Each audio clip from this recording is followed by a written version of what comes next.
Good morning dear student. BSc final year के organic chemistry की first unit NMR spectroscopy के इससे पूर्व अपन 2 वीडियो देख चुके थे, लेकिन कई विद्यार्थी कह रहे थे कि इसमें साउंड क्लियर नहीं है, इसलिए सर हमारे को समझ में नहीं आ रहा है। और वैसे भी आपको नोट्स तो पहले शेयर कर ही रहे हैं, तो आप वो इस वीडियो को शुरू से लेकर के एंड तक देखें, तब आप स्पेक्ट्रोस्कोपी क्या है वो आपको समझ में आएगा। ये एनएमआर आपको पहले तो स्पेक्ट्रोस्कोपी क्या है वो मैं आपको समझा रहा हूँ। स्पेक्ट्रोस्कोपी एक वो तकनीक है जिसकी सहायता से कोई दिए गए आणविक यौगिक की संरचना का निर्धारण है वो किया जाता है, उस पर विद्युत चुंबकीय विकिरण आपतित करके। यानी कोई भी जो दिया गया कार्बनिक यौगिक है जिसकी आपको संरचना निर्धारित करनी है, उसके सैंपल को लेकर के उस पर विद्युत चुंबकीय विकिरण आप आपतित करेंगे, उस पर इंटरेक्शन के कारण से उसकी संरचना का निर्धारण किया जाता है। तो स्पेक्ट्रोस्कोपी क्या है वो आपके समझ में आ गया होगा।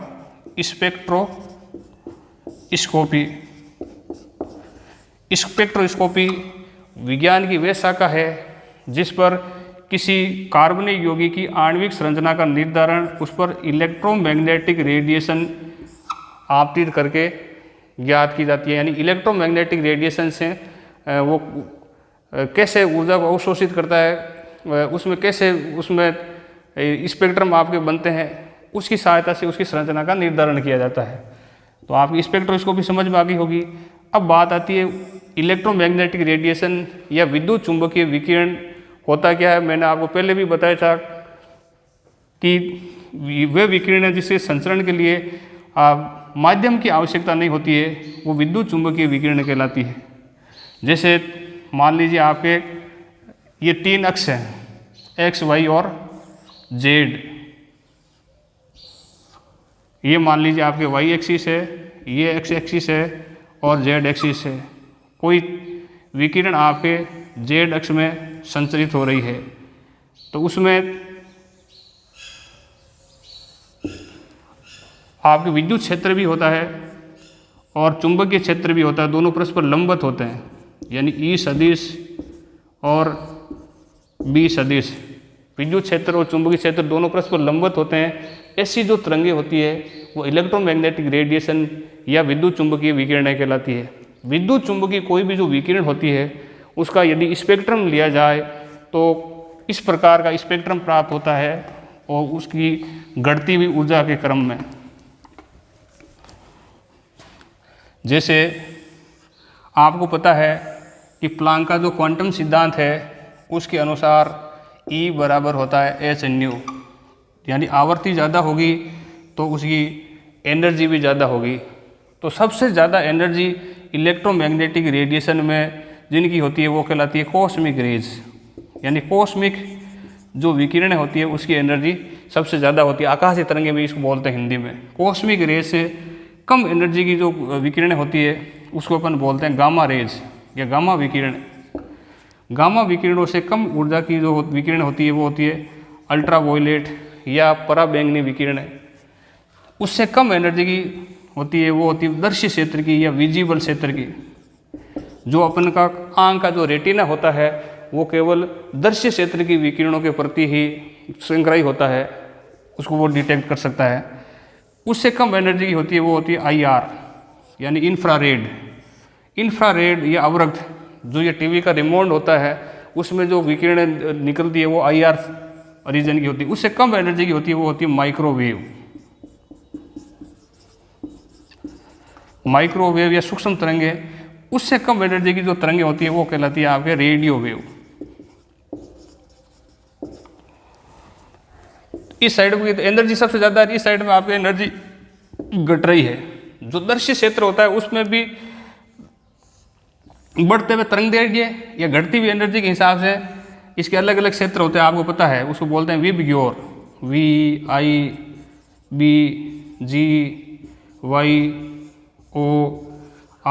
वी का मतलब वॉयलेट, आई का मतलब Indigo, blue, green, yellow, orange और रेड। अगर आप वो कोई भी जो दिया, अब स्पेक्ट्रोस्कोपी में होता क्या है कि कोई भी यौगिक जिसकी संरचना आपको निर्धारित करनी है, इस पर आप इलेक्ट्रोमैग्नेटिक रेडिएशन यानी विद्युत चुंबकीय विकिरण आप आपतित करोगे। फिर उसमें एक ऐसा उपकरण व्यवस्था होती है जिसको स्पेक्ट्रोफोटोमीटर या स्पेक्ट्रोमीटर उसको कहा जाता है, उसमें से मोनोक्रोमेटर और लास्ट में डिटेक्टर में है वो उसकी रिकॉर्ड किया जाता है कि उसमें इस प्रकार का आपके स्पेक्ट्रम बनता है। अब जो इलेक्ट्रोमैग्नेटिक क्षेत्र का अलग अलग क्षेत्र की आपकी एनर्जी भी अलग अलग होती है और अणु में उसका इंटरेक्शन भी अलग अलग होता है, उसकी संरचना का निर्धारित करने में भी वो आपके अलग अलग प्रकार से आपके काम आती है। सबसे कम एनर्जी की जो विकिरण होती है वो होती है रेडियो वेव। रेडियो वेव है वो आपके चुंबकीय क्षेत्र के द्वारा भी उत्पन्न की जा सकती है। बाह्य चुंबकीय क्षेत्र किसी विषय सैंपल के बीच में रख करके बाह्य चुंबकीय क्षेत्र से ये जो NMR है, न्यूक्लियर मैग्नेटिक रेजोनेंस स्पेक्ट्रोस्कोपी है, वो एक्चुअल में रेडियो वेव यानी विद्युत चुंबकीय विकिरणों के रेडियो वेव क्षेत्र से है, जिसकी एनर्जी सबसे कम होती है। अब अलग अलग एनर्जी होगी तो उसका प्रभाव है वो अणु की अलग अलग जगहों पर आपका अलग अलग प्रभाव होता है, वो भी मैं आपको समझा रहा हूँ। सबसे पहले इसकी एनर्जी कम होती है तो आपको पता है कि जो कोई भी जो परमाणु होता है उसके बीच में नाभिक होती है और उसके चारों ओर इलेक्ट्रॉन चक्कर लगाते हैं, अंदर के कोष फिर बाहर के कोष की ओर।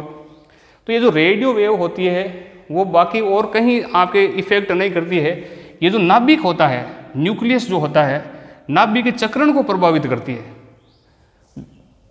फिर इससे थोड़ी सी ज़्यादा एनर्जी होती है माइक्रोवेव की।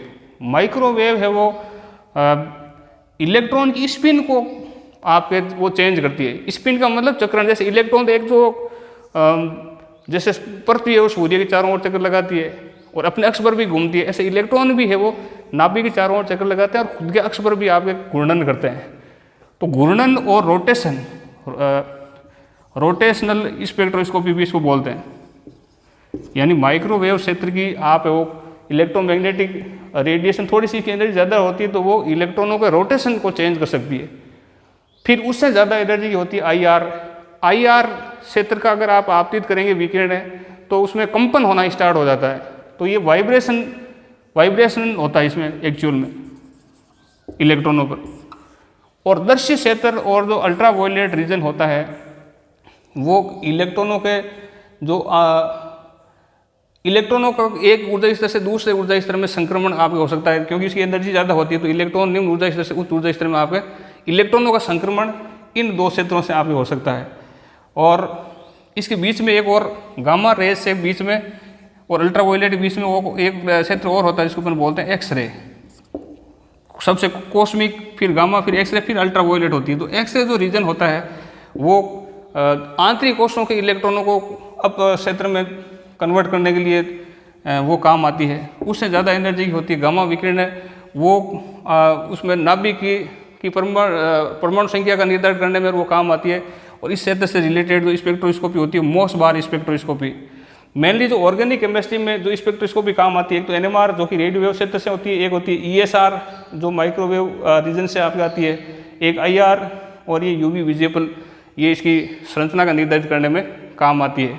तो मेरे हिसाब से आप लोगों के NMR स्पेक्ट्रोस्कोपी होती क्या है वो आपको समझ में आ गया होगा कि इलेक्ट्रोमैग्नेटिक रेडिएशन के रेडियो वेव क्षेत्र की यानी कि कम एनर्जी की आप विकिरण आपतित करोगे तो जो नाभिक के चक्रण होता है वो आपके प्रभावित होता है। उसके कारण से अलग अलग आपके ऊर्जा स्तर बनते हैं, उसमें संक्रमण से जो स्पेक्ट्रम बनते हैं वो आपके NMR स्पेक्ट्रोस्कोपी होती है।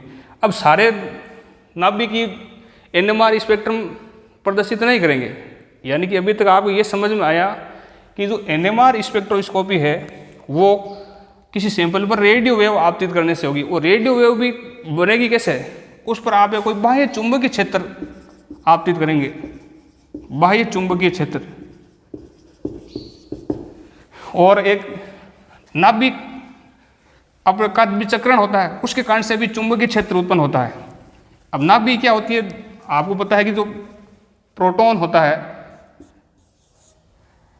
न्यूट्रॉन वो तो रहते हैं नाभिक में और इलेक्ट्रॉन इसके चारों ओर चक्कर लगाते हैं। तो नाभिक का चक्रण जो होगा वो अपने अक्ष पर घूर्णन के कारण से, उसके कारण से भी आपके चुंबकीय क्षेत्र आपके उत्पन्न होता है, या जिसको बोलते हैं चुंबकीय आघूर्ण। एक तो इलेक्ट्रॉन के कारण से भी चुंबकीय आघूर्ण होता है और एक आपके नाभिक की स्पिन के कारण से भी चुंबकीय आघूर्ण होता है, जिसके अंतर्गत चुंबकीय आघूर्ण होना जरूरी होता है। तो ऐसे नाभिकों के लिए एक आपके इलेक्ट्रॉनों के लिए जैसे क्वांटम संख्याएं होती है, 4 प्रकार की क्वांटम संख्या होती है, ऐसे ही नाभिक की जो क्वांटम संख्या होती है जिसको आई से व्यक्त किया जाता है, जिसको बोलते हैं नाभिक की चक्रण क्वांटम संख्या, यानी वो नाभिक जिसके लिए नाभिक की चक्रण क्वांटम संख्या का मान 0 नहीं होगा तो वो सारे आपके NMR स्पेक्ट्रम प्रदर्शित कर सकते हैं। और जिनके लिए आई का मान यानी नाभिक की चक्रण क्वांटम संख्या का मान 0 होगा वो NMR स्पेक्ट्रम प्रदर्शित नहीं करेंगे। कौन कौन सी होती है, जैसे मैंने आपको पहले वीडियो में आपको बताया था, ऐसे नाभिक जिसमें प्रोटॉन और न्यूट्रॉन का जो योग होता है वो भी सम संख्या में हो और प्रोटॉन भी आपके सम संख्या में, वो सारे नाभिक है वो उसमें आई की वैल्यू 0 होती है। जैसे 8 और 16 7 सम संख्या वाली होनी चाहिए, जैसे 16 S 32, ये जो नाभिक है वो NMR स्पेक्ट्रम प्रदर्शित नहीं करती है। तो एक बार मैं वापस आपके रिव्यू ले रहा हूँ। NMR स्पेक्ट्रोस्कोपी आपको समझ में आ गया। स्पेक्ट्रोस्कोपी वो तकनीक है जिसमें आपके कोई भी जो सैंपल है उस पर इलेक्ट्रोमैग्नेटिक रेडिएशन यानी विद्युत चुंबकीय विकिरणों के इंटरेक्शन से उसकी आणविक संरचना का निर्धारण किया जाता है। इलेक्ट्रोमैग्नेटिक रेडिएशन के भी अलग अलग क्षेत्र होता है, उससे संबंधित जो स्पेक्ट्रोस्कोपी होती है वो अलग अलग उसके नाम होते हैं। तो जो NMR स्पेक्ट्रोस्कोपी होती है वो रेडियो वेव क्षेत्र से रिलेटेड है। रेडियो वेव वो उत्पन्न कैसे होगी, तो मैंने आपको बताया उस पर बाह्य चुंबकीय क्षेत्र आप आपतित करोगे और वो उसके कारण से नाभिक का चक्रण आपके परिवर्तित होता है। लेकिन सारे नाभिक ही वो NMR स्पेक्ट्रम प्रदर्शित नहीं करते हैं, जिसके लिए आई की वैल्यू कुछ न कुछ होना जरूरी है। यानी उसमें नाभिक की चक्रण जो क्वांटम संख्या उसका आई का मान है वो 1/2 3/2 ऐसा अलग अलग आपके होना चाहिए। ये 0 होगा तो वो नाभिक है वो ये NMR प्रदर्शित नहीं करेगी। तो ये बातें मैं आपको वीडियो की पहली 2 सीरीज में आपको बता चुका था। अब मैं वापस ये आपको क्यों लिया कि कह रहे थे कि इसमें आवाज़ क्लियर नहीं है, तो ये पूरा समझाने के लिए आपको ये प्रयास किया था कि NMR स्पेक्ट्रोस्कोपी की जो बेसिक जानकारी है वो आपको समझ में आ गई होगी। यानी कि जब तक आप उस पर बाह्य चुंबकीय क्षेत्र आपतित नहीं करोगे तो कोई भी जो नाभिक होगा उसका चुंबकीय जो आघूर्ण होता है वो आपके अलग अलग बेतरतीब रूप से आपके गिरे रहते हैं। जो ही उस पर आप बाह्य चुंबकीय क्षेत्र आप आपतित करोगे उसमें चुंबकीय आघूर्ण का मान 0 होता है। जो बाह्य चुंबकीय क्षेत्र आप आपतित करोगे वो 2 ऊर्जा स्तरों में आपके बंट जाएंगे। एक तो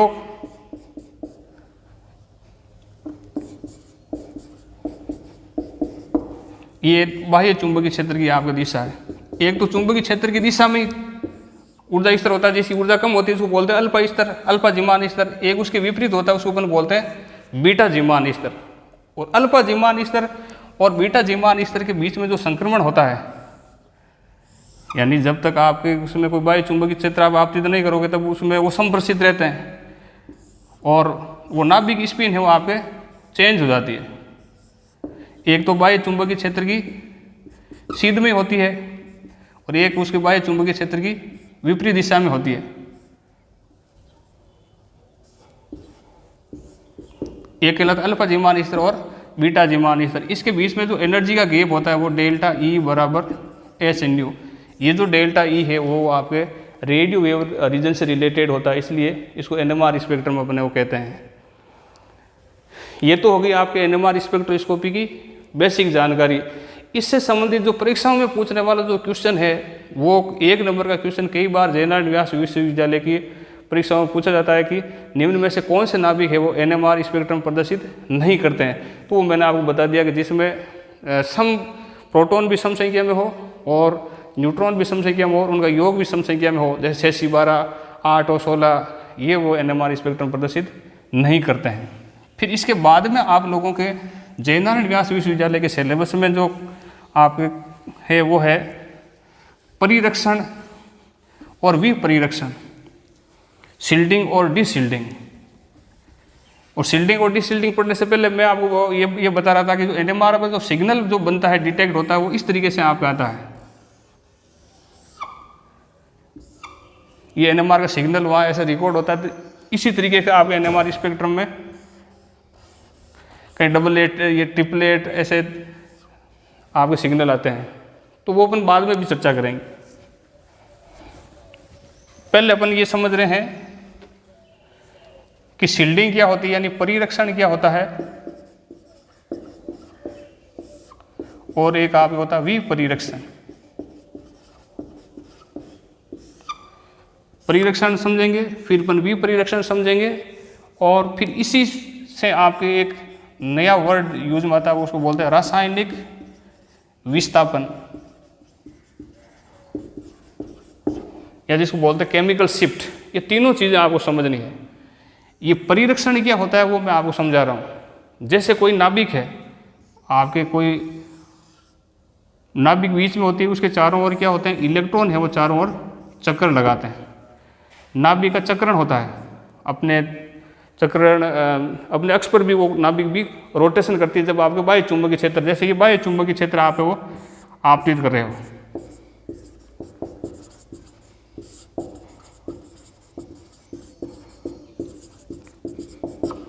अब आपको पता है कि इलेक्ट्रॉन भी इसके चारों ओर चक्कर लगाते हैं, तो इलेक्ट्रॉन के कारण से भी है वो चुंबकीय क्षेत्र है वो आपको उत्पन्न होता है। इलेक्ट्रॉन है वो आपको इसके चारों ओर रोटेशन होता है, तो इलेक्ट्रॉन के कारण से भी है वो चुंबकीय क्षेत्र आपके उत्पन्न होता है।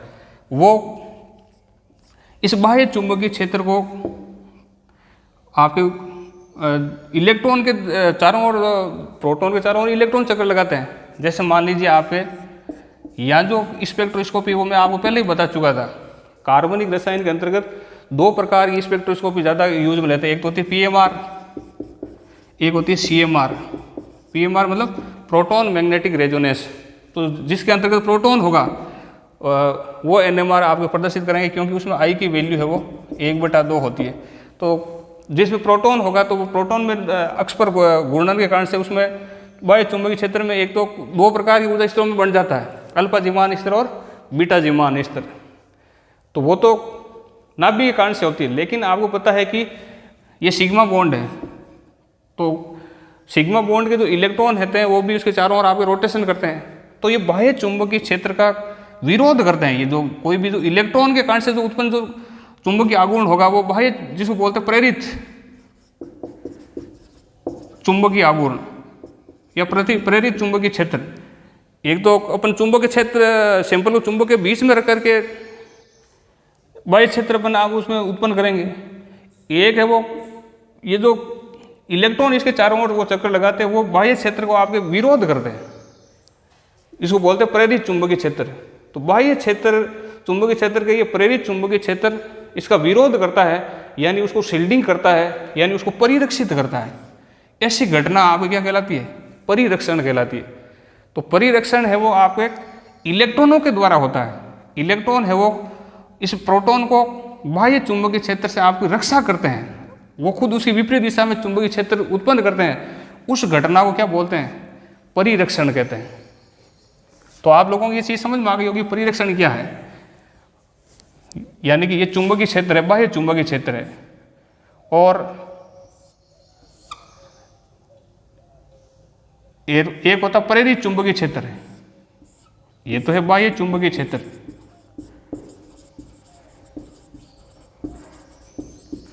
और एक ये प्रेरित चुंबकीय क्षेत्र जो इलेक्ट्रॉनों इसके चारों ओर चक्कर लगाते हैं, वो उसके विपरीत दिशा में चुंबकीय क्षेत्र उत्पन्न करते हैं, उसको बोलते हैं प्रेरित चुंबकीय क्षेत्र। वो उसके विपरीत दिशा में होगा तो जो परिणामी जो चुंबकीय क्षेत्र होगा वो आपका कम हो जाता है। वो इसके कारण से होगा, परिरक्षण के कारण से, शील्डिंग के कारण से।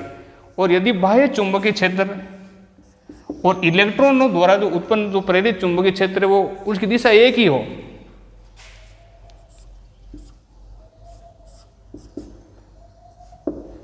ये तो बाह्य चुंबकीय क्षेत्र, ये प्रेरित चुंबकीय क्षेत्र, तो परिणामी जो चुंबकीय क्षेत्र होगा वो और ज़्यादा आपके हो जाएगा, दोनों की दिशा एक ही हो जाएगी। तो वो घटना किसके कारण से होगी, विपरिरक्षण।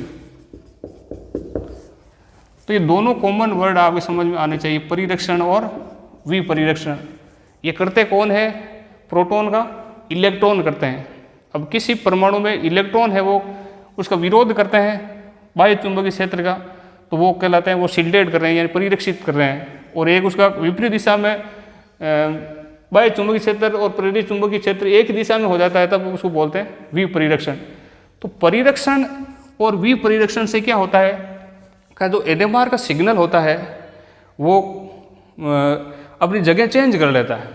जैसे मान लीजिए नॉर्मल वे में जो NMR का सिग्नल है वो आपके यहाँ आता है, ये NMR का सिग्नल है किसी भी सिंबल का। यदि उसका परिरक्षण होगा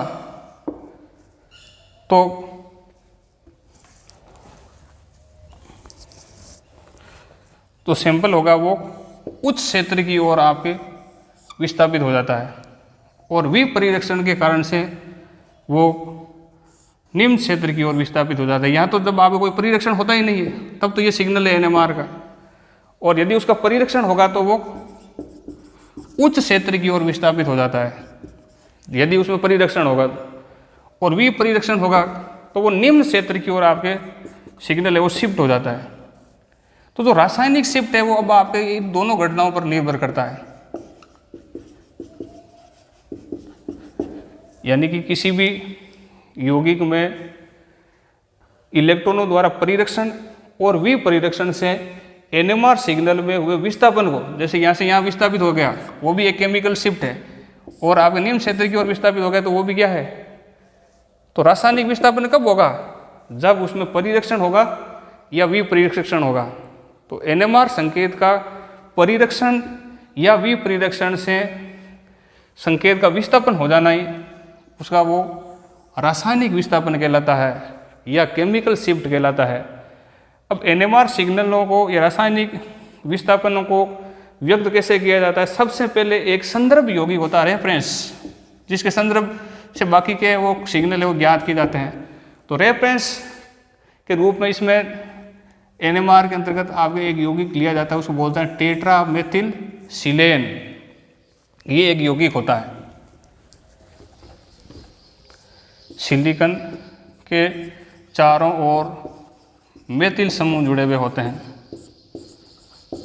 सिलिकॉन की विद्युत ऋणता कम होती है और चारों ओर आपके प्रोटॉन हैं जुड़े हुए होते हैं, तो वो सबसे ज़्यादा परिरक्षित होता है। इसलिए इसका जो सिग्नल होता है वो आपके सबसे उच्च क्षेत्र में होता है। अब इसमें NMR को व्यक्त करने के दो पैमान हैं या दो स्केल है, एक तो है डेल्टा स्केल और एक है यहाँ पे टो स्केल। NMR का जो सिग्नल दर्शाया जाता है उसको व्यक्त करने के दो पैमाने हैं, एक तो डेल्टा पैमाना और एक होता है टो पैमाना। तो संदर्भ इलेक्ट्रॉन होता है या टेट्रा मेथिल सिलेन होता है, उसका डेल्टा स्केल पर वैल्यू होती है वो 0 होती है। इसका जो स्केल का मान है वो आपको 0 से लेकर के 10 तक होता है। 0, 1, 2, 3, 4, 5, 6, 7, ये ऐसा आप समझें।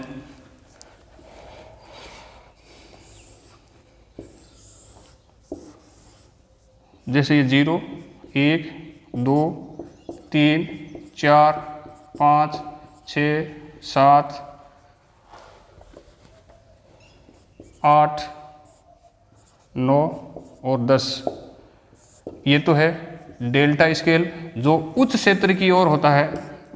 इसमें एक्चुअल में जो 0 मान होता है वो जो मैं आपको बताया था ना उच्च क्षेत्र, वो टेट्रा मेथिल सिलेन का जो सिग्नल होता है वो इस डेल्टा पर आपके 0 पर प्राप्त होता है। उसके संदर्भ में आपके ज़्यादा परिरक्षण होगा।